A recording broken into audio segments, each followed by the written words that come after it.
ಇನಾಮ್ ವೀರಾಪುರದಲ್ಲಿರುವಂಥ ಗ್ರಾಮದಲ್ಲಿರುವ ದಲಿತರ ಒಂದು ಕುಟುಂಬ ವಿವೇಕಾನಂದ್ ಅನ್ನುವಂಥ ಮತ್ತು ಮಾನ್ಯ ಇಬ್ಬರು ಒಪ್ಪಿಗೆ ಮೇರೆಗೆ ಇಚ್ಛೆಯಿಂದ ಪ್ರೀತಿಸಿ ಮದುವೆಯಾಗ್ತಾರೆ.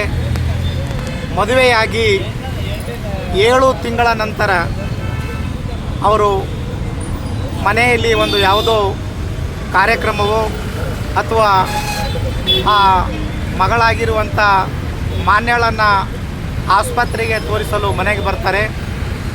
ಅವರು ಬಂದಿರುವಂಥ ಘಟನೆಯನ್ನು ಬೇರೆ ಸಮುದಾಯದವರ ಕುಟುಂಬಕ್ಕೆ ಈ ವಿಷಯ ಗೊತ್ತಾಗ್ತದೆ. ಸಂಜೆ 6 ಗಂಟೆಗೆ ತಮ್ಮ ಮಗಳು ದಲಿತ ಹುಡುಗನನ್ನು ಮದುವೆಯಾಗಿ 7 ತಿಂಗಳ ಗರ್ಭಿಣಿಯಾಗಿದ್ದಾಳೆ ಅನ್ನುವಂಥ ವಿಷಯ ತಿಳಿದು ಸಂಜೆ 6 ಗಂಟೆಗೆ ದಲಿತ ಕುಟುಂಬದ ಮನೆಗೆ ಬಂದು ಒಡಲಿಯಿಂದ ತನ್ನ ಮಗಳು ಅನ್ನೋದನ್ನು ಲೆಕ್ಕಿಸದೆ ಜಾತಿವಾದಿಗಳು ಮತ್ತು ರಾಕ್ಷಸ ಪ್ರವೃತ್ತಿ ಉಳ್ಳಂಥವರು ಗರ್ಭಿಣಿಯ ಮಾನ್ಯಳ ಮೇಲೆ ಕೊಡಲಿಯಿಂದ ಕೊಚ್ಚಿ ಕೊಲೆ ಮಾಡ್ತಾರೆ. ಮತ್ತು ಮಾನ್ಯಳ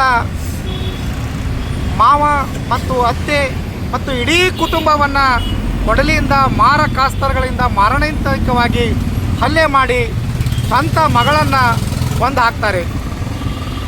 ಇಂಥ ರಾಕ್ಷಸ ಪ್ರವೃತ್ತಿ ಜಾತಿವಾದಿಗಳಿಗೆ ನಾವು ಧಿಕ್ಕಾರವನ್ನು ಹೇಳಬೇಕಾಗ್ತದೆ.